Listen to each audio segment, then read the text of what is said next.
আমি এখানে নিয়ে নিচ্ছি রাঙা আলু বা মিষ্টি আলু, যে যেভাবে ডাকেন।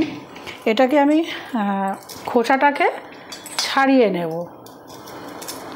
খোসাটাকে এভাবে ছাড়িয়ে নেব।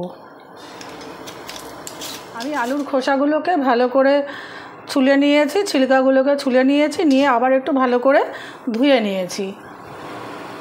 এবারে আমি একটা পরাতের মধ্যে আলুগুলো নিয়ে এই যে ছোট যে দাঁড়াগুলো, এই ছোটোটা দিক দিয়ে আমি ঘষে নেব। আপনারা ইচ্ছা করলে একটু বড়টা দিয়েও ঘষতে পারেন। এই যে একটু বড় আছে, এই বড়টা দিয়েও ঘষতে পারেন। ঠিক আছে, আমি বড়টা দিয়েই ঘষে নিচ্ছি। তাহলে কীরকম রেজাল্টটা বেরোচ্ছে একটু দেখাই। এই যে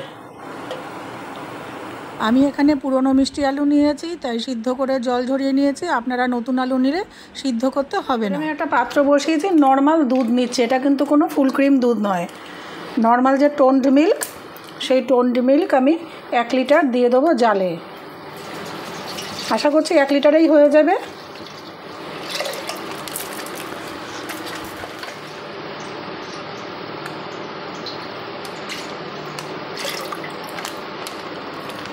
কাছে তাহলে বড় জগ কিনতে হবে।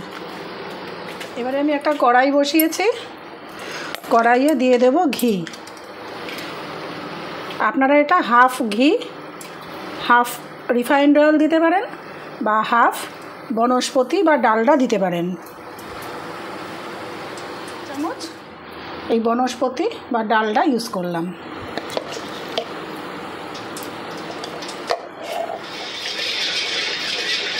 ঘি গরম হয়ে গেছে।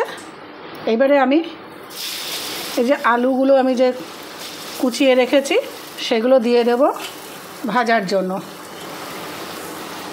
মিষ্টি আলুগুলো দিয়েছি, সেগুলো একটুখানি হালকা একটু ভালো করে আমি এটাকে ভেজে নেব।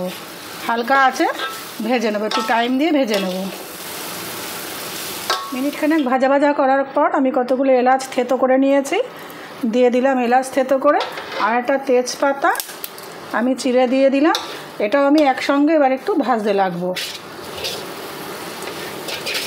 এখানে ভালো করে আমি ভেজে নিয়েছি, যে পাশ দিয়ে পুরাও ধরে গেছে। হিটটা একটু হাই করেছিলাম সেই জন্য। এর মধ্যে এবার দিয়ে দিচ্ছি পরিমাণ মতো স্বাদ অনুযায়ী চিনি। আমি এখানে অল্প পরিমাণে এখন দিলাম, লাগলে আমি আবার পরে মেশাবো। এবার চিনিটা দিয়ে একটু ভালো করে নাড়িয়ে চাড়িয়ে নেব। চিনিটাও কিন্তু গলে গেছে, গলে গিয়ে একটা ক্যারামেল মতন একটা কালার এসছে।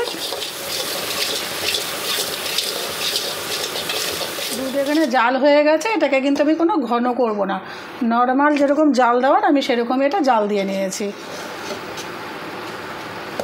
এবারে এর মধ্যে আমি যে জাল দিয়ে রেখেছি দুধ আস্তে আস্তে করে দিয়ে দেব, দিয়ে একটু নাড়িয়ে নেব। নিয়ে তারপরে পুরো দুধটার মধ্যে আস্তে আস্তে করে ঢালবো। এই যে এবারে আমি দুধটা এখন পুরোটা দিচ্ছি না, আমি 750 ml মতন দিলাম, আর বাদবাকি রেখে দিলাম। দিয়ে এবার এটাকে একটু ফুটাবো। এবারে আমি এটা দিয়ে দিচ্ছি একটুখানি রক সল্ট, সন্ধ্যাব লবণ দিয়ে দিচ্ছি।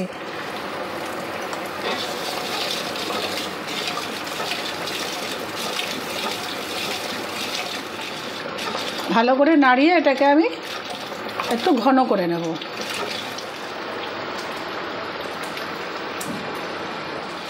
এইবারে যে বাদবাকি দুধটা ছিল সেটা আবার একসঙ্গে এখানে আমি আবার মিলিয়ে দেব, দিয়ে আবার একটু জাল দেব। এবারে আমি দিয়ে দিচ্ছি 1 চামচ পরিমাণ একটু গোলাপ জল, আর হাফ চামচ পরিমাণ একটু সামান্য কেওড়া জল দিয়ে ভালো করে আবার মিক্স করে। আর বেশি আমি এটাকে করব না, ঘন করব না, তাহলে এমনিতেই ঘন হয়ে যাবে ঠান্ডা হলে পরে। আচ্ছা, আপনারা এখানে এবার আমি গ্যাসের ওভেনটা ফ্লেমটা নিভিয়ে দিলাম। নিভিয়ে দেওয়ার পর আমি এখানে ধুয়ে রাখা কিশমিশ দেব। কিশমিশ দিয়ে আমি আর ফুটাবো না, তার কারণ হচ্ছে অনেক কিশমিশ থাকে একটু টক, দিলেই দুধ কেটে যায়। সেই জন্য গ্যাস নিভিয়ে আমি মিশিয়ে দিলাম ধুয়ে রাখা কিশমিশ। আপনারা এখানে আপনাদের পছন্দ মতন ড্রাই ফ্রুটস ইউজ করতে পারেন। এবার এটাকে আমি নামিয়ে রাখবো।